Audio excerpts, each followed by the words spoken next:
When you begin earning, you are very, very conscious about the income and protecting that income, because all the investments you make in yourself, in your equipment, in your enterprise, in your home, in your vehicles, all the assets that you build initially to be able to keep a stable income coming, all of these assets can be subject to risks.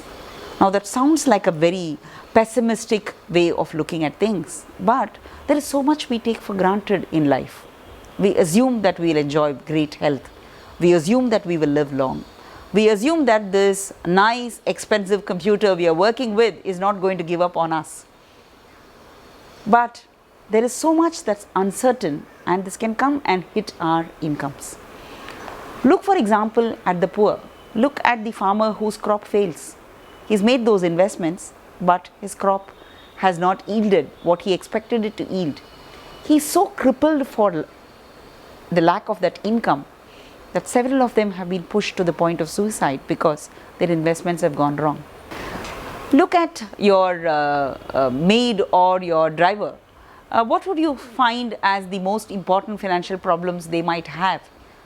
You find that their income is limited, and somebody falls ill in the family, the entire finances have gone out of array. They can't take the fact that an earning member has fallen ill.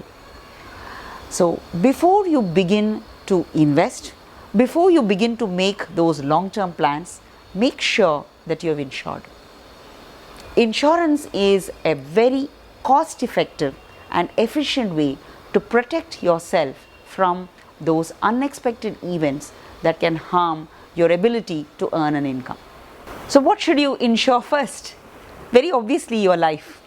If there are dependents on you, if your income matters a lot to somebody else who you are leaving behind, your parents, your spouse, your children, you must insure your life first.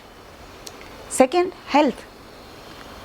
Whether there is a permanent or a temporary disability, you would want your income to be protected, and you would want to have some time before you're back on your feet.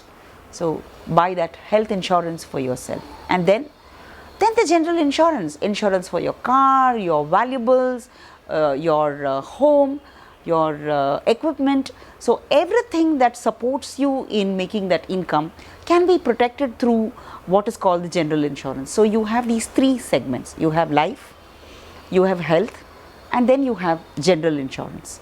You will need all of these three products when you begin. So how does insurance work?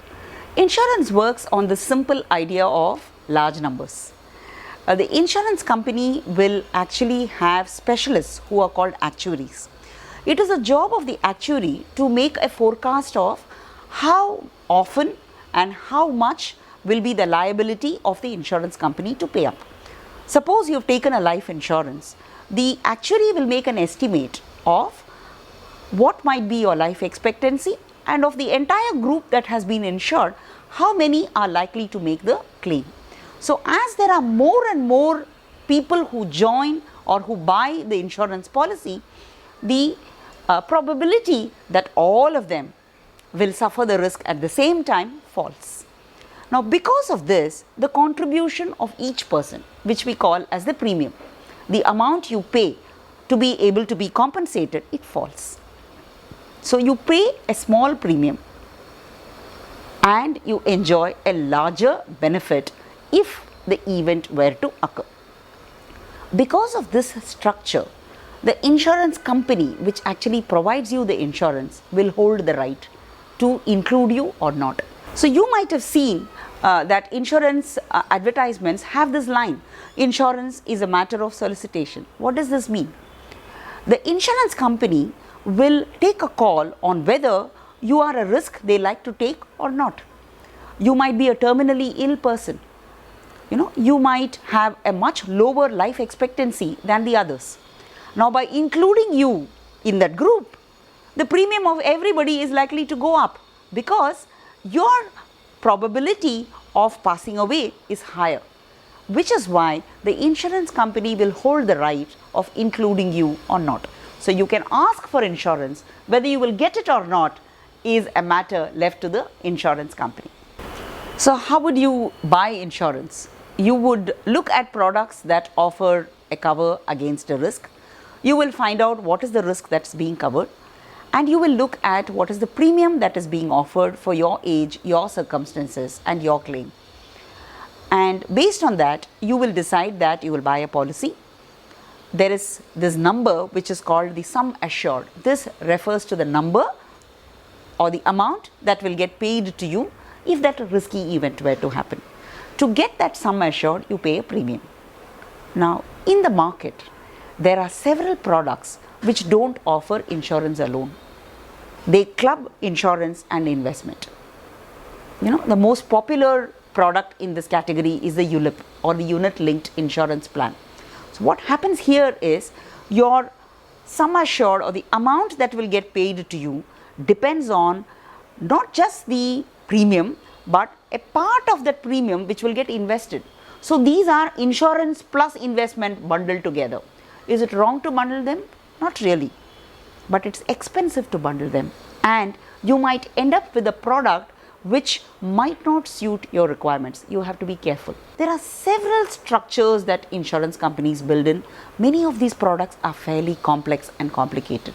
So before you buy insurance, you have to understand what is the premium, what is the cover, what are the conditions on which you will get the money back, and what is the cost.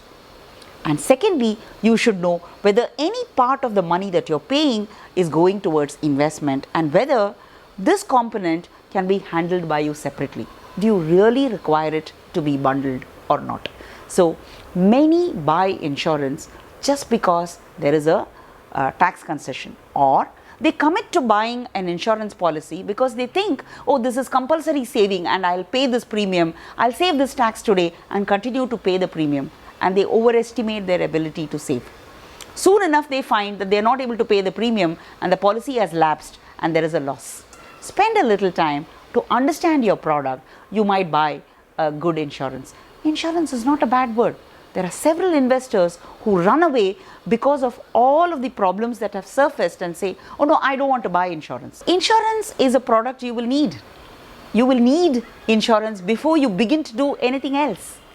But you must buy carefully. Make sure that you have got a product which you understand. Don't buy just to save tax.